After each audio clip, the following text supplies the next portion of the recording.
নমস্কার বন্ধুরা, কেমন আছেন? আশা করি সবাই ভালো আছেন। আজ 23শে ডিসেম্বর কৃষক বন্ধু প্রকল্পের 1লা জানুয়ারির আগেই কৃষক বন্ধু প্রকল্পের টাকা দেবে। কৃষকদের বড় সুখবর। 2000 থেকে 5000 টাকা কবে পাবেন? কৃষি দপ্তরের অফিসিয়ালি আধিকারিক সূত্র খবর। কবে দেবে টাকা সে বিষয়ে আজ বিস্তারিত আলোচনা করব। তাই বলছি বন্ধুরা, ভিডিওটি প্রথম থেকে শেষ পর্যন্ত অবশ্যই দেখবেন। আর আমার এই ডাব্লিউবি সন্ধান এই ছোট্ট চ্যানেলে যদি নতুন দর্শক হয়ে থাকো তাহলে চ্যানেলটিকে সাবস্ক্রাইব করে বেল আইকনটি বাজিয়ে পাশে থাকবেন এরকম নতুন নতুন আপডেট পাওয়ার জন্য। চলুন বন্ধুরা, শুরু করা যাক। এখানে বলা হয়েছে বন্ধুরা, কৃষক বন্ধু প্রকল্পের রবি মৌসুমের ফাইনাল তারিখ। কৃষি দপ্তরের বড় ঘোষণা। নবান্ন সূত্রে টাকা কবে দেবে? তো বন্ধুরা, এখানে বুঝতে পারলেন যে রবি মৌসুমের ফাইনাল তারিখ নিয়ে এখানে কিছু বলা হবে। বন্ধুরা, এখানে কৃষি দপ্তরের তরফ থেকে বলা হয়েছে। বন্ধুরা, এখানে বলেছে কৃষক বন্ধু প্রকল্পের কৃষকদের জন্য আজ দারুণ সুখবর। 2025 সালের রবি সিজনের টাকা ফাইনাল তারিখ দিল।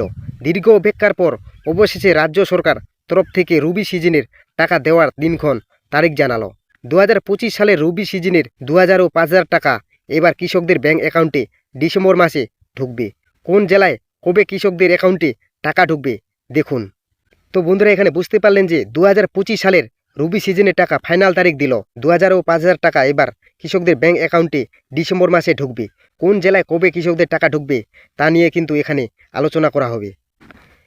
বন্ধুরা, এখানে রাজ্য সরকারের তরফ থেকে বলা হয়েছে 2019 সালে মুখ্যমন্ত্রী মমতা বন্দ্যোপাধ্যায় কৃষক বন্ধু প্রকল্প চালু করেন। রাজ্য সরকারের এই প্রকল্পের মূল উদ্দেশ্য হলো এই রাজ্যের কৃষকদের কৃষিকাজে আর্থিকভাবে সহযোগিতা করা। এই প্রকল্পে বছরে সাধারণত 2 দফায় কৃষকদের ব্যাংক অ্যাকাউন্টে টাকা দেওয়া হয়। তো বন্ধুরা, বুঝতে পারলেন যে 2019 সালে মুখ্যমন্ত্রী মমতা বন্দ্যোপাধ্যায় কৃষক বন্ধু প্রকল্প চালু করেন। রাজ্য সরকারের এই প্রকল্পের মূল উদ্দেশ্য হলো এই রাজ্যের কৃষকদের আর্থিকভাবে সহযোগিতা প্রদান করা এবং 2 দফায় কৃষকদের ব্যাংক অ্যাকাউন্টে টাকা দেওয়া হয়। বন্ধুরা, এখানে রাজ্য সরকারের তরফ থেকে আরও বলা হয়েছে জমির পরিমাণ অনুযায়ী একজন কৃষক বছরে সর্বোচ্চ 10,000 সর্বনিম্ন 5,000 টাকা করে দেওয়া হয়। যে সমস্ত কৃষকের 1 একর বা তার বেশি চাষযোগ্য জমি থাকে তাদের বছরে 10,000 টাকা দেওয়া হয়। যে সমস্ত কৃষকের 1 একরের বা তার কম চাষযোগ্য জমি রয়েছে তাদের 5,000 টাকা দেওয়া হয়। তবে এই 10,000 এবং 5,000 টাকা কৃষকদের বছর 2 কিস্তিতে সমান ভাগে ভাগ করে দেওয়া হয়, একটি খরিফ সিজনে আর অপরটি রবি সিজনের। বন্ধুরা, এখানে পশ্চিমবঙ্গ সরকারের তরফ থেকে আরও বলা হয়েছে খরিফ মৌসুমের টাকা সাধারণত বছরে এপ্রিল থেকে সেপ্টেম্বর মাসের মধ্যে দেওয়া হয়। অন্যদিকে রবি মৌসুমের টাকা অক্টোবর থেকে মার্চ মাসের মধ্যে দেওয়া হয়। গত বছরগুলিতে রবি মৌসুমের টাকা বেশিরভাগই ডিসেম্বর মাসে দেওয়া হয়েছে, যেমন 2021 অথবা 22 অথবা 23 সালের রবি কিস্তির টাকা ডিসেম্বর মাসে। এছাড়াও 2024 সালে আবার রবি কিস্তির টাকা নভেম্বর মাসে দেওয়া হয়েছে। তাই আশা করা হচ্ছে 2025 সালের রবি কিস্তির টাকা ডিসেম্বর মাসে অ্যাকাউন্টে ঢুকবে।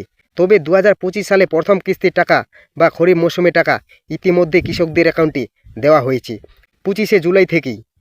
তো বন্ধুরা, বুঝতে পারলেন যে 2025 সালে প্রথম কিস্তির টাকা বা খরিফ মৌসুমের টাকা ইতিমধ্যে কৃষকদের অ্যাকাউন্টে দেওয়া শুরু হয়ে গেছে।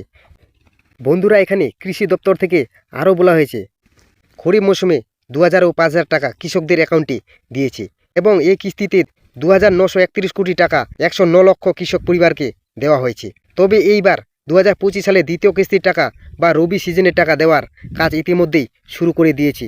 রাজ্যের সমস্ত কৃষকদের টাকা পাওয়ার শেষ ধাপ অর্থাৎ অ্যাকাউন্ট ভাইলেট আপডেটটি চলে এসেছে এবং এরই মধ্যে রাজ্য কৃষি দপ্তরের পক্ষ থেকে রবি সিজনের 2000 ও 5000 টাকার দেওয়ার তারিখ প্রকাশিত করেছে। কৃষি দপ্তরের সূত্রে যেটুকু বলা হয়েছে, ডিসেম্বর মাসের চতুর্থ সপ্তাহের দিকে এই টাকা কৃষকদের অ্যাকাউন্টে দেওয়া হতে পারে। বিশেষ করে 24 থেকে 28 ও 29শে ডিসেম্বর এই টাকা কৃষকদের অ্যাকাউন্টে ঢুকবে। তো বন্ধুরা, এখানে বুঝতে পারলেন যে কবে টাকা ঢুকবে। বিশেষ করে 24 থেকে 29শে ডিসেম্বরের মধ্যেই কৃষকদের ব্যাংক অ্যাকাউন্টে টাকা ঢুকে যাবে। আজকের আপডেট ছিল বন্ধুরা এই পর্যন্ত।